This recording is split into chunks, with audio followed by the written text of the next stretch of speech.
C'est ton tour de préparer le goûter et tout ce que tu as dans le placard, c'est de la courgette. Ne t'inquiète pas, il y a plein de façons délicieuses de la cuisiner à la maison. Voici l'une de mes préférées, pratique et au goût incroyable. Une fois que tu l'auras essayée, tu te demanderas comment tu ne l'as pas découverte plus tôt. Pour cette recette, il me faut 2 courgettes moyennes bien fraîches. Je coupe les extrémités et je les râpe avec la partie épaisse de la râpe. C'est important d'utiliser cette partie pour éviter qu'elle rende trop d'eau.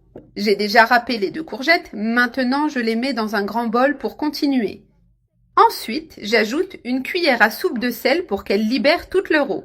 Je mélange bien et je laisse reposer quelques minutes. Les courgettes ont reposé et ont bien relâché leur liquide, comme prévu. Je les mets maintenant dans une passoire pour bien les égoutter en pressant fermement. Je presse bien avec une cuillère ou avec les mains pour retirer un maximum d'eau. C'est une étape très importante. Dans un autre bol, je mets 4 pommes de terre déjà cuites, bien tendres. Je les écrase avec un presse-purée jusqu'à obtenir une texture bien homogène. Elles sont bien écrasées, avec une texture lisse et crémeuse, parfaite pour mélanger. J'ajoute maintenant les courgettes égouttées aux pommes de terre en mélangeant peu à peu. J'ajoute aussi 4 cuillères à soupe de fécule de maïs et un peu de coriandre haché pour la fraîcheur. J'ajoute une cuillère à café de poivre noir et une cuillère à café de sel pour relever le goût. Je ne mets pas trop de sel car les pommes de terre ont déjà été salées à la cuisson. Goûte avant d'ajuster. On mélange bien maintenant jusqu'à ce que les ingrédients soient bien intégrés. J'ai mélangé avec les mains, c'est plus facile pour obtenir une pâte homogène. Prends une portion de pâte dans le bol, même si elle est un peu collante, ce n'est pas grave. Avec un rouleau, j'étale bien la pâte jusqu'à ce qu'elle soit bien uniforme.